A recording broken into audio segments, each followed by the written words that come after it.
Salut, c'est Seb. Alors aujourd'hui, écoute, on est toujours du côté d'Ao Nang dans un petit resort que tu vois là avec...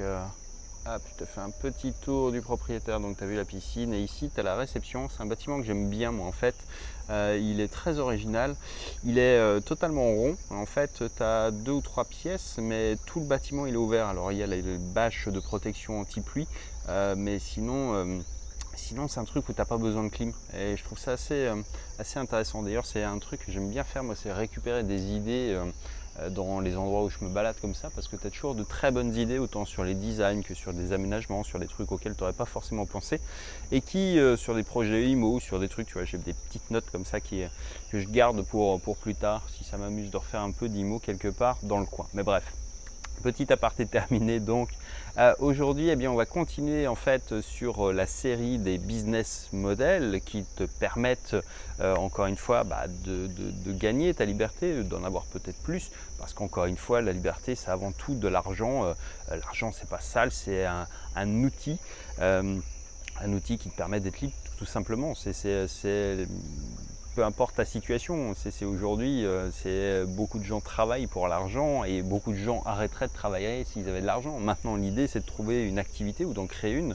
Sans doute, c'est ce qui est de plus facile entre guillemets à faire pour des gens qui n'ont pas de moyens. Après, quand tu as déjà du capital, tu peux sans doute t'appuyer beaucoup plus sur des investissements. C'est quand même plus compliqué ou plus risqué, suivant quand tu vas injecter de l'argent, alors que sur internet, pour créer quelque chose, tu n'as pas besoin de dizaines, de centaines de milliers d'euros comme en immobilier ou en bourse par exemple, avant de pouvoir générer des revenus, et ça c'est toute la différence. Donc encore une fois, on a parlé dans la vidéo précédente d'un business model qui est sans doute celui qui est le plus facile, encore une fois entre guillemets, à mettre en place, c'est celui d'affiliation, parce qu'on n'a pas besoin de compétences, pas besoin de faire de produits, pas besoin d'assurer le SAV, pas besoin de s'occuper beaucoup du marketing, bref, d'avoir juste un seul et unique travail qui est celui de faire d'une manière intelligente la promotion de produits ou de services. Il y a énormément de subtilités effectivement à connaître là-dedans, mais c'est un business model qui marche très bien et qui marchera encore très bien dans des années et des années à venir, parce que en fait, il y a toujours de nouveaux produits, de nouveaux services qui existent et les besoins des gens évoluent, les besoins des entreprises, des particuliers, des professionnels. Bref, tout ça, c'est quelque chose qui fonctionne depuis très longtemps. L'affiliation, c'est des boîtes le faisaient avant Internet et puis après Internet, sans doute, tu as encore de l'affiliation. Ça consiste tout simplement à rémunérer quelqu'un en tant qu'apporteur d'affaires. Si tu veux, ça existait dans l'immobilier depuis très très longtemps de la même manière. Il y a plein de secteurs qui l'utilisent. Bref, voilà pour celui-ci. Aujourd'hui, on va parler plus précisément d'un autre business. Alors, je ne vais pas te faire un catalogue exhaustif de forcément tous les business models qui existent. Je mettrai peut-être en revanche quelques docs en place dans les backstage. Les backstage, c'est le lien vers le groupe Telegram où tu vas pouvoir suivre un peu plus en coulisses un peu tout ça. Donc si ça t'intéresse, n'hésite pas à aller regarder dans la description de cette vidéo le lien pour nous rejoindre. De l'autre côté, donc, je vais te parler de business models que moi je connais et que je connais bien pour les avoir utilisés. Et le premier, ça reste la prestation de service. La prestation de service, c'est comme ça que j'ai démarré moi, ma première entreprise en 99. En fait, j'ai eu un centre d'appel pendant 7 ans et quelque chose. Et donc, on avait comme clients des entreprises et on faisait la prise de rendez-vous pour leurs commerciaux. Allez, je vais le schématiser comme ça va aller beaucoup plus vite. Donc là, l'idée, c'est quoi? C'est que tu as une compétence et puis tu vas la proposer à des gens qui ont les moyens effectivement d'acheter ce type de compétences. Ça peut être quoi aujourd'hui à l'ère d'Internet? Ça peut être tout ce qui va être réseaux sociaux, gérer les réseaux sociaux pour le compte d'entreprise ou d'entrepreneurs. Tu vois, il n'y a pas besoin que ce soit forcément des entreprises du CAC 40. Ça peut être des entrepreneurs comme moi. On a tout un tas de gens qui travaillent avec ou pour nous, suivant les cas de figure, en interne ou en externe, parce qu'on a des tonnes de besoins sur plein de choses. Tu mets une vidéo en ligne sur YouTube, tu as besoin, alors moi je suis un peu une exception dans le truc, mais ça c'est un autre problème, mais la plupart des gens vont mettre des vignettes, ils vont mettre des gens qui vont s'occuper du truc, peut-être de la transcription, peut-être la reposter sur un blog, enfin tu vois, tout cet écosystème là, c'est quelque chose qui finalement ne demande pas de diplôme et te permet d'avoir un boulot qui marche. Tu as des gens qui s'occupent de comptes Instagram, tu as des gens qui s'occupent de publicité Facebook, YouTube, Google, peu importe, enfin tout ça, ça s'apprend. Et encore une fois, c'est quelque chose qui est sans doute le moyen qui est le plus simple pour gagner de l'argent avec de, peu d'audience. C'est-à-dire que souvent, et c'est un peu le filtre avec lequel on regarde les vidéos sur YouTube ou les posts ou les trucs sur les réseaux sociaux, c'est que tu regardes toujours un compteur en fait. Tu te dis, ah lui il a 100 vues, ça rapporte rien son truc, alors que quand tu vas voir une vidéo qui fait 1 million de vues, tu vas dire, ah c'est génial, ça rapporte des tonnes d'argent. La réalité elle est différente, ça dépend de ce que tu vends. Quand tu es payé sur 1 million de vues par Google, ça te rapporte que dalle en fait. Ça te rapporte ça te rapporte que dalle, mais ça te rapporte pas grand chose. Alors que si tu avais 100 bonnes vues de gens qui sont extrêmement ciblés, à qui tu vas vendre une presta à 2000 balles par exemple par mois, c'est quelque chose qui peut rapporter beaucoup plus d'argent et en devenir un truc qui est continu. Donc c'est encore une fois très différent, et tu vois qu'en fait pour trouver des clients aujourd'hui sur ce type d'activité, tu as plein de solutions qui existent. C'est simplement d'avoir une logique qui est cohérente. C'est d'aller, si tu t'adresses aux youtubeurs, tu vas aller sur YouTube et puis tu vas contacter les gens au travers des commentaires ou au travers de leurs adresses mail sur la page de contact qu'il est sur YouTube. Par exemple, si tu t'adresses à des entreprises qui sont, je sais pas moi, plutôt dans l'e-commerce, tu vas peut-être passer par les sites directement, passer par leur formulaire de contact, essayer de les trouver sur Facebook, leur envoyer des messages et leur proposer des choses qui sont en adéquation. Si tu t'adresses à des entreprises plus classiques, tu as LinkedIn. Bref, tu vois que tu as tout un écosystème. Si tu t'adresses après à des entrepreneurs, sans doute comme moi, comme d'autres, tu vas avoir peut-être plus de facilité à les trouver avec Facebook, avec Instagram. Tu vois un peu cette idée-là, c'est que derrière, tu vas forcément pouvoir trouver des gens qui sont ciblés, mais encore faut-il aller les chercher aux bons endroits et s'adresser à eux avec le bon message. Le bon message, c'est quoi? C'est pas d'arriver en disant achète, ça marche pas, mais c'est de montrer aux gens que tu as bien compris leurs problématiques. Un exemple que je prends régulièrement, mais qui est assez parlant, c'est que pour les professionnels, on peut notamment faire du call mailing. Call mailing, ça veut dire que tu as le droit d'envoyer des emails à des gens, même s'ils ne sont pas inscrits sur son site internet, ce qui est interdit quand tu t'adresses à des particuliers en matière de prospection commerciale. Bon, bref, ça veut dire quoi? Ça veut dire que pour l'exemple, j'ai reçu un mail de quelqu'un qui m'a envoyé un truc en me disant « Ah Seb, j'aime bien tes vidéos, j'ai vu la dernière, etc. machin, mais il faut vraiment que tu fasses un truc sur les vignettes, c'est dommage parce que tu perds du trafic, tu pourrais faire beaucoup plus de vues, donc avoir un truc qui se débloque beaucoup plus, etc. etc. » Et c'est vrai, il m'a mis simplement en lumière un problème avec effectivement les conséquences de ce problème en me disant « Voilà, moi j'ai une solution », mais tu vois, il n'est pas arrivé en disant « Je fais les meilleures vignettes du monde », il est arrivé en me disant « Voilà, c'est dommage ». Tu pourrais faire beaucoup plus d'argent, tu pourrais avoir beaucoup plus d'audience et ça tombe bien, moi j'ai fait quelques trucs, si ça t'intéresse on peut en discuter, je peux même te faire un petit lot d'essais pour que tu vois en fait à quoi ça correspond de bosser avec moi. Tu vois que c'est finalement très simple en réalité, trouver des clients aujourd'hui ça n'a jamais été aussi simple, simple dans le sens où tu peux trouver sur les réseaux sociaux n'importe qui. Avant, il y a 15 ans, il y a 20 ans, il fallait passer des campagnes d'appels téléphoniques, il fallait faire des pubs sur TF1, il fallait passer par des journaux, par la presse, par les trucs, ça coûtait une fortune. Aujourd'hui, ça ne coûte rien si ce n'est un peu de temps et évidemment un peu de compétences. Pour parler des compétences et pour revenir là-dessus, il y a ce mythe un peu du truc de dire ouais mais moi j'y connais rien, mais tout s'apprend en réalité. Encore une fois, gestionnaire de pub YouTube ou Google, t'as pas de diplôme universitaire pour ça, tu as des cours qui sont donnés ou des certifications qui sont données par Google, mais ça dépend de ta compétence et du budget que tu dépenses beaucoup plus qu'autre chose. Simplement être capable de faire être capable de faire quelque chose que les gens ne peuvent, ne veulent ou ne savent pas faire, c'est déjà un bon point de départ. Après, aujourd'hui, pour apprendre une matière, c'est très compliqué d'apprendre tout le web marketing, mais apprendre une compétence dans le web marketing, par exemple la publicité YouTube ou Facebook, en 6 mois, si tu en manges tous les jours, tu vas devenir bon, et pas forcément en y passant 8 heures par jour. Alors ça va te demander un peu de temps, ça va te demander de l'énergie, ça va te demander un peu d'investissement personnel en temps, en argent sans doute, mais on n'a rien sans rien. Et puis de l'autre côté, encore une fois, c'est un truc qui te permet d'être franchement libre. L'avantage de la prestation de service, c'est que comparativement à plein d'autres activités, c'est qu'elle est lucrative. C'est-à-dire que tu vas pouvoir t'adresser à des gens qui vont te payer un récurrent mensuel. Quand tu gères des campagnes publicité pour des gens, ça peut être plusieurs centaines, voire plusieurs milliers d'euros par mois qui te sont en fait alloués pour t'occuper de cette partie-là. Alors évidemment, ça ne tombe pas du ciel et c'est pas un truc magique. Encore une fois, si on te donne plusieurs milliers d'euros pour t'occuper d'un truc, c'est que tu es plus compétent que les autres et que ça le mérite. Donc c'est encore une fois quelque chose qui est possible, mais qui demande du travail, des efforts et qui va simplement être à ta portée si tu t'en donnes les moyens. Aujourd'hui, tu peux te former sur tout et n'importe quoi, sur n'importe quel sujet dans le web marketing, mais pas seulement. Tu pourrais, si tu voulais devenir photographe, il y a plein de cours en ligne qui existent sur la photographie. Il y a toujours plein de ressources gratuites sur YouTube.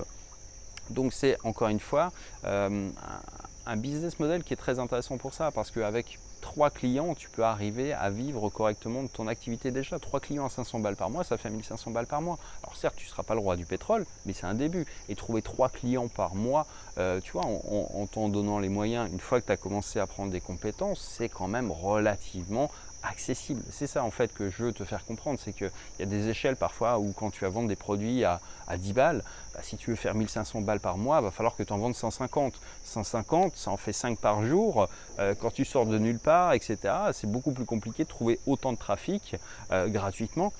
Alors que là, avec la prestation de service, c'est des trucs qui peuvent se closer avec un appel téléphonique, avec un peu évidemment de volontarisme dans le truc. Mais encore une fois, on n'a rien sans rien. Et encore une fois, si tu as déjà une compétence actuelle, tu peux la réexploiter. Si tu es déjà bon dans quelque chose, tu peux déjà le refaire pour ton propre compte. C'est possible si, je ne sais pas, si tu t'occupes par exemple de la prospection commerciale dans ta boîte, que tu es salarié par exemple, qu'est-ce qui t'empêche de proposer tes services sur une plateforme de services par exemple comme 5euros.com ou comme indépendant, tu vas aller chercher un peu sur LinkedIn et tu vas proposer, en fait, tu vas faire tes armes comme ça. Donc c'est possible aussi de le faire comme ça, tu vois, de réexploiter une compétence que tu as, mais encore faut-il que cette compétence elle soit suffisamment lucrative aux yeux d'un client pour qu'il ait envie de te confier un budget pour que tu le décharges d'un problème. Et encore une fois, les gens ne s'attachent, les boîtes ne s'attachent qu'à des problèmes, c'est-à-dire faire de la compta, faire des trucs, tu vois, on passe par des gens qui sont extérieurs. Parce qu'évidemment, ce n'est pas nos métiers, parce qu'on n'a pas envie de s'en occuper et parce que c'est de la perte de temps et d'énergie pour nous, alors qu'il y a des gens qui le font très bien et dont c'est le métier. Donc tout ça, en fait, c'est de comprendre que toi aussi, sans doute, à l'heure actuelle, si tu as juste l'envie d'apprendre, si tu as vraiment un intérêt pour une matière, tu peux aller la creuser et tu vas pouvoir en vivre assez facilement. Le système aujourd'hui te permet en plus de te lancer avec le système de micro-entreprise ou d'entrepreneur, enfin je ne sais plus comment il était remplacé en France. Je suis parti depuis trop longtemps moi de cet écosystème-là. Bref, tout ça pour dire que tu peux te lancer facilement en complément de ton boulot si tu en as déjà un. Et puis si tu n'en as pas, tu peux déjà commencer à chercher des clients tout en apprenant une compétence. Mais encore une fois, il y a plein de raisons pour lesquelles les entreprises cherchent toujours des gens, pour faire des tâches qui sont voilà, pas dans leur spec, pas dans leur truc, où ils n'ont pas les ressources en interne. Et puis c'est encore une fois facile de trouver quelques clients par mois pour faire grossir une activité en freelance, c'est-à-dire en indépendant. Et puis ensuite, tu peux aller beaucoup plus loin que ça. C'est-à-dire qu'il y a des gens qui ont commencé en étant freelance et ensuite, ils ont appris à déléguer. C'est-à-dire, ok, tu as peut-être commencé avec la publicité Facebook, par exemple, et puis tu vas avoir des clients qui vont te dire, ok, mais j'aimerais bien aussi que tu puisses peut-être t'occuper de la publicité Google. Tu vas dire, ok, mais ça, je ne sais pas faire. Et puis, je n'ai pas envie de me former parce que je vais perdre un peu, je vais diluer ma compétence. Et en revanche, qu'est-ce qui t'empêche, toi, d'aller chercher des freelances, des gens extérieurs pour les intégrer à une équipe? Ça ne veut pas dire les embaucher, ça veut dire que tu peux simplement les faire rentrer sous forme de mission sur certains contrats, par exemple, et puis créer comme ça autour de toi une équipe. Ça aussi, c'est quelque chose qui est possible.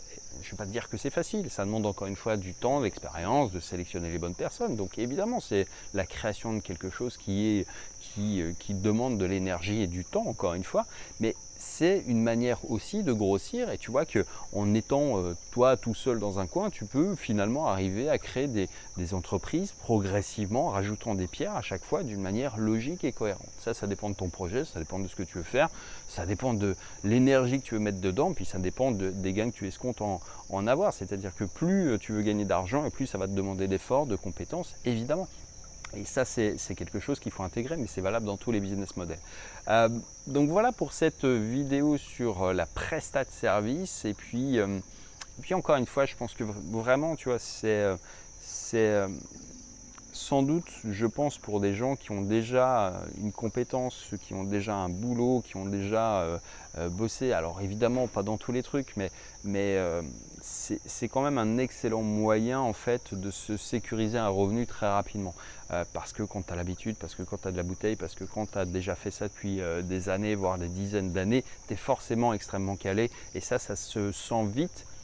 Ça se négocie bien et puis ça paye vite. Et c'est ça en fait le truc, c'est qu'une fois que tu as 3 ou 4 clients, ensuite tu es libre. Tu vois, tu as passé le stade de pouvoir remplacer peut-être un salaire déjà. Et avec ça, je ne vais pas te dire que tu es à l'abri, mais ça te donne les bases suffisantes pour aller plus loin.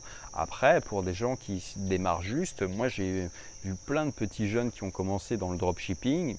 La plupart, sinon l'immense majorité, se sont gaufrés. Mais c'est normal, parce que tout le monde ne peut pas gagner, parce qu'il y a 1000 raisons qui font que ça réussit ou ça échoue. Mais en revanche, il y a un truc qui est vrai, c'est que pendant tous leurs essais, ils ont appris plein de choses, notamment à créer des sites internet, ils ont appris à créer des boutiques en ligne, ils ont appris à rédiger des fiches produits, ils ont appris à faire des campagnes Facebook, à négocier avec des influenceurs. Et tout ça, en fait, c'est des compétences qu'ils ont pu recycler pour devenir prestataires de services. Donc évidemment, c'est toujours chiant de te dire « ouais, mais ça n'a pas marché ». Ça n'a pas marché, mais c'était finalement un apprentissage qui est recyclable et qui est intéressant pour créer une boîte. Donc ça explique qu'il y ait plein de petits jeunes en fait, qui soient lancés après sur de la prestation de service, sur des choses qu'ils avaient apprises durant une expérience qui était pas couronné de succès, mais ça fait partie de l'entrepreneuriat. Donc c'est encore une fois quelque chose qui marche aussi à tous les points de vue. Il faut simplement cerner en fait quelque chose qui est revendable et que les entreprises recherchent ou que les entrepreneurs recherchent et qui soit suffisamment pérenne dans le temps pour que ça soit quelque chose qui soit vraiment calé. Mais si tu prends le copywriting, des copywriters, il y en a besoin de plus en plus sur Internet. Il faut écrire des pages de vente, des séquences de mails, des posts Facebook, des publicités. Tu peux devenir copywriter publicitaire, par exemple. Tu peux te spécialiser. Tout ça, ça s'apprend en fait. C'est ça que je veux te dire, c'est que tout le monde te dit « ouais, mais moi, j'y connais rien ». Mais on est tous nés comme ça en fait. Moi, quand je suis né, j'y connaissais que dalle à Internet. Et comme tous les gens qui ont des business sur Internet aujourd'hui, ça veut dire qu'en fait, et vu qu'on n'a pas fait d'études spécifiques pour ça, pour la plupart des gens que je connais et qui sont entrepreneurs depuis longtemps sur le net, du moins, ça veut dire qu'on l'a appris sur le tas et qu'on l'a formalisé, qu'on a effectivement creusé, qu'on a développé des méthodes, des stratégies à des époques où il y avait beaucoup moins de connaissances en ligne. Aujourd'hui, en fait, tout est vachement accessible quand tu regardes bien. Ça ne te demande pas un investissement financier énorme de te former sur une compétence avec des gens qui sont bons, qui ont produit une formation, qui peuvent t'accompagner. Et puis c'est un investissement encore une fois qui va te suivre dans toute ta vie. C'est la même chose, faire 5 ans d'études, c'est mettre de côté ta vie pendant 5 ans. C'est un coût qui est énorme quand on y pense bien. Les gens pensent que l'éducation elle est gratuite. Bon, elle ne l'est pas totalement parce qu'elle est financée par l'impôt. Donc l'impôt, il y a bien quelqu'un qui le paye à un moment ou à un autre. Et puis de l'autre côté, 5 ans c'est extrêmement long. En 5 ans à l'université pour apprendre un truc où tu n'as même pas une garantie d'avoir un machin à la sortie, on peut se dire que c'est aussi un risque et c'est une perte de temps qui peut être, pas que c'est le cas tout le temps, je dis que ça peut être pour plein de gens une perte de temps qui se récupère jamais. C'est-à-dire que tu as des gens qui bifurquent, qui se disent ok, ils arrivent à 2 mois du diplôme, ils se disent ouais mais en fait c'est pas pour moi, j'ai pas envie de faire ça, et qui partent totalement dans un autre truc. Alors bien sûr que tu as appris des choses au travers, bien sûr que tu as appris plein de trucs, mais j'entends par là que, tu vois, qu'est-ce que c'est que 6 mois dans ta vie quand tu regardes un peu le temps que tu as passé sur les bancs d'une école et ce qu'il en reste aujourd'hui, quoi. C'est un peu ça l'idée, c'est que finalement tout est très relatif dans ce qu'on juge comme étant long, court et de l'investissement que ça nécessite pour obtenir un résultat qui est celui que tu recherches. Mais encore une fois, tu vois, l'école nous forme à être pluridisciplinaire sur plein de choses et donc à être finalement moyen sur plein de trucs, alors que quand tu vas te former toi, tu vas choisir une chose et tu vas te contenir là-dedans et tu vas ne faire que ça. Donc forcément tu vas devenir très bon. Tu vois, si tu fais 2 heures d'un truc tous les jours, mais tous les jours avec une mécanique comme ça, une répétition très forte, tu vas devenir forcément à un moment ou à un autre très bon. Simplement parce que c'est la répétition et parce que tu auras appris beaucoup plus que ce que les gens ne font. Et c'est en revanche l'ennemi et l'opposé exact du je vais apprendre tout et je vais tout apprendre morceau par morceau, chapitre par chapitre sur tous les sujets possibles et imaginables. Donc ça veut dire que c'est possible de devenir très bon assez rapidement en y injectant du temps, de l'énergie, de la volonté, un peu d'argent peut-être aussi, et puis surtout en ayant cette vision qui est de te dire ok, je ne vais pas chercher à être le meilleur expert de web marketing, mais je vais devenir le meilleur d'un truc, ou je vais faire partie du top 10 de ce truc-là. Et ce truc-là, en fait, il y a un besoin qui me permettra d'en vivre avec 3 ou 4, 5 clients par exemple. Et ça, c'est une manière à mon avis, qui est très simple de commencer, surtout si tu as déjà de l'expérience, c'est encore plus facile, oui et non, mais c'est encore plus cohérent, quoi, voilà, pour dire. Bref, voilà pour cette vidéo. On parlera dans la prochaine d'un autre business model. Encore une fois, moi je te parle de choses que j'ai expérimentées, duquel j'ai tiré des revenus. Tu vois, l'activité de prestation de services, j'ai eu plusieurs SARL qui ont fait plusieurs millions d'euros de chiffre d'affaires avec. Donc c'est évidemment, c'est un truc qui marche. Enfin, tu vois, ça marchait il y a 20 ans, ça marche toujours. C'est simplement, on vendait de la compétence, quoi. Donc c'est toujours possible. Ça demande, moi, pour faire des millions d'euros, j'avais des dizaines de salariés, quoi. Donc c'est un peu la différence. C'est pas nécessaire d'aller jusque là. Et puis c'est pas, voilà, chacun voit un peu où il veut aller en matière de réussite, c'est-à-dire c'est toi qui mets le curseur. Est-ce que ton objectif c'est de faire 2000, 5000, 10 000, 100 000, 1 million, voilà, peu importe, après ça te regarde et ça te concerne, mais toujours est-il qu'on ne les fait pas de la même manière, quoi. C'est-à-dire que pourquoi j'ai besoin d'autant de personnes, parce que ce qu'on faisait c'était de la prise de rendez-vous et qu'il fallait passer des milliers d'appels tous les jours pour fournir suffisamment pour arriver à faire ce chiffre, voilà, tout simplement. Mais si tu avais voulu faire beaucoup moins, j'aurais pu rester tout seul. Simplement, c'est une autre manière de faire les choses, c'est d'autres objectifs, c'est d'autres logiques. Bref, voilà pour cette vidéo. N'hésite pas à nous rejoindre dans les backstage. Donc du coup, tu trouveras encore une fois le lien dans la description. Et puis, on se dit à très vite dans la prochaine vidéo pour parler d'un nouveau business model avant d'arriver finalement aux interviews de l'event qui aura lieu donc très bientôt. Allez, moi je te dis à très vite.